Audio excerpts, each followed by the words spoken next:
Welcome back to another episode of Rock Boys Football with the college football season winding down, with the transfer portal winding down. Many of y'all know what time that is here at Rock Boys Football. That is turning our attention to what is about to play out on the recruiting trail over the next couple of months. And this Hugh Freeze in this Auburn program, we've talked extensively about on the recruiting trail. You take a look at the talent that's going to be on campus this weekend for the Auburn Tigers.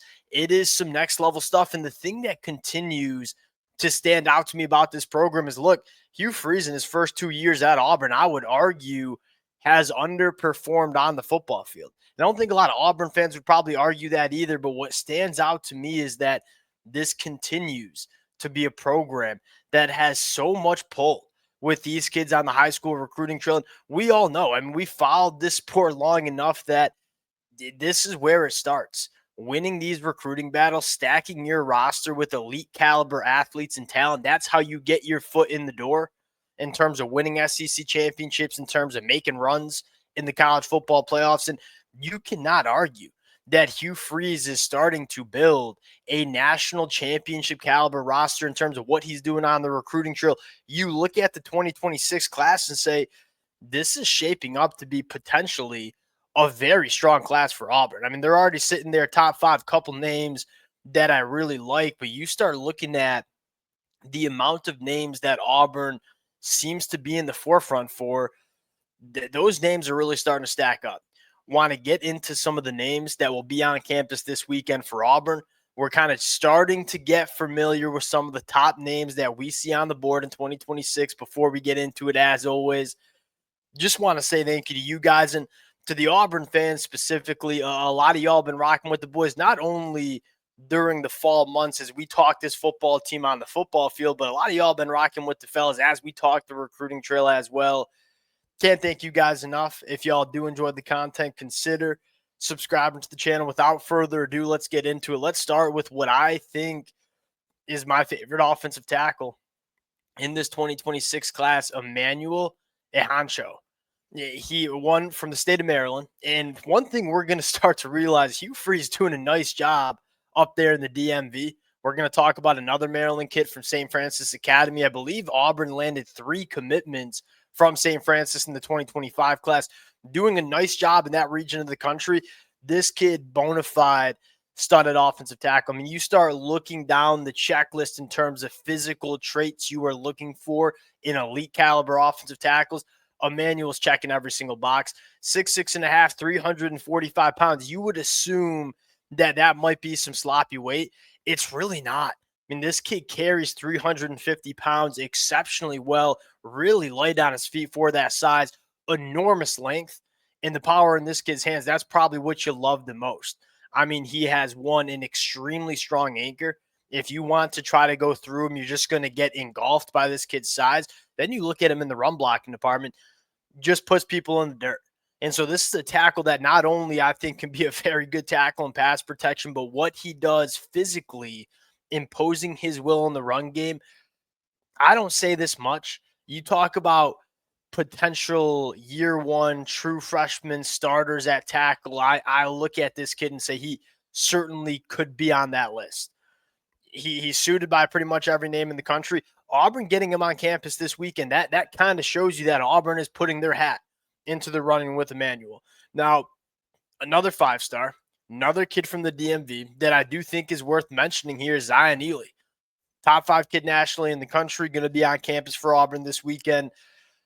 Player comp, a little bit longer, little bit more functional than Amaris Williams. And for the Auburn fans who've been rocking with the fellas for a while, y'all know I loved Amaris Williams in that 2024 class. You look at Amaris and say he was such an explosive athlete coming off the edge. Didn't necessarily have the length Zion Ely does at 6'3.5". A little bit of a slender frame at 220, but it does not lack in the play strength, and he has plenty of frame to get up to around 240 pounds. Could play the jack linebacker spot, could be just a traditional edge rusher as well. A lot of different things this kid can do. He's so functional. I mean, you take a look at not only the length and the juice, but how well he can bend and how well he can really manipulate his body to give offensive tackles some problems. There's a reason this kid's a bona fide 5-star prospect in this 2026 class. And again, the thing that stands out for me when you're talking about these elite caliber guys that every program in the country is going after, what are the things that can you link to your program and say, hey, maybe they got a chance here? Played with 3 teammates up there at St. Francis Academy who committed to Auburn in the 2025 class. Blake Woodby, Bryce Dees, Darian Smith. That connection could play a factor in allowing Auburn to get into this recruitment. Now, he's currently committed to Maryland. We'll see if that sticks. If I were to take a wild guess, I would be surprised if he ends up playing his college football in Maryland. We'll see how it plays out on campus for Auburn. Absolute dude. Next guy I want to talk about, to me, the player I want to talk about the most, that's Derek Cooper down there in South Florida. A lot of people see him as a member of the secondary at the college football level. Plays both ways, right? Plays a little safety, plays a little nickel, also plays running back down there in Florida. If you ask me, all right, where does this kid have the biggest potential to have an impact in the college football landscape? It's hard to argue it's not with the football in his hands, playing running back. 6'1", 200 pounds, a little bit high-waisted. So I think the reason a lot of people are saying, all right, he should be probably playing on defense in the secondary over playing running back is because of that. The contact balance is not a problem. I mean, this kid, his short area quicks, and then the ability to hit the home run ball. He's a state qualifier out there on the track and field.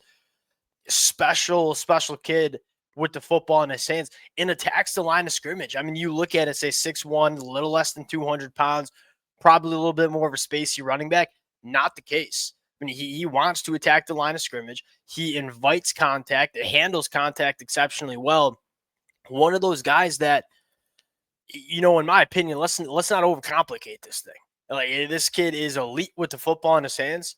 Let's get him the football in his hands at the college football level as well. Derek Cooper, I think, a running back, was really impressed with his junior year stuff at the running back position. We'll see how it plays out. Many of y'all know, like, at the end of the day, go bet on elite athletes. Derek Cooper's an elite athlete. He'll be damn good in the secondary. He'll be damn good as a running back. We'll see where that plays out.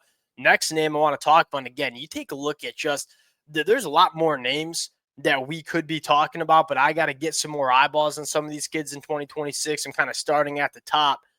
Good thing for Auburn. Pretty much everybody, there's a lot of these top prospects that are going to be on campus for Auburn over this weekend. Cedarian Morgan from the state of Alabama. We just saw Hugh Freeze in this Auburn program dominate the state. This is probably going to come down to an Alabama-Auburn battle. 6'4", 210, runs an 11-second 100-meter dash. Really developed frame for a kid that's only a junior in high school. Primarily works out of the slot, and I don't hate it. Like, when you see 6'4", 210, 11-second 100-meter dash, you think a big boundary wide receiver that works vertically down the field, which Cedarian Morgan certainly could be that guy. His movement skills are really, really impressive for the size. And when he plays in that slot, he's either matched up on some linebacker / smaller nickels, and they just can't deal with this kid.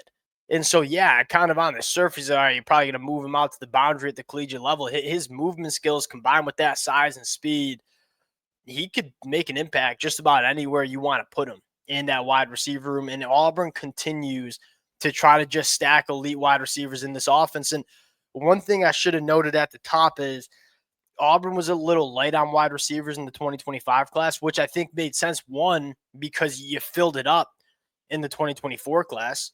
I think secondly, there just wasn't as many great wide receivers in that 2025 class. I think Auburn looked at it and said, all right, we're good on wide receivers for this class. We'll go land a guy like Derek Smith, who we feel good about.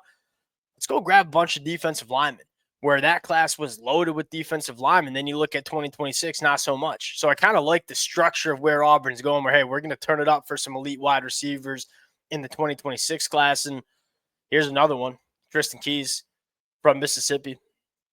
Kind of reminds you of Caleb Cunningham, if we're being honest. I mean, 6'2", $180.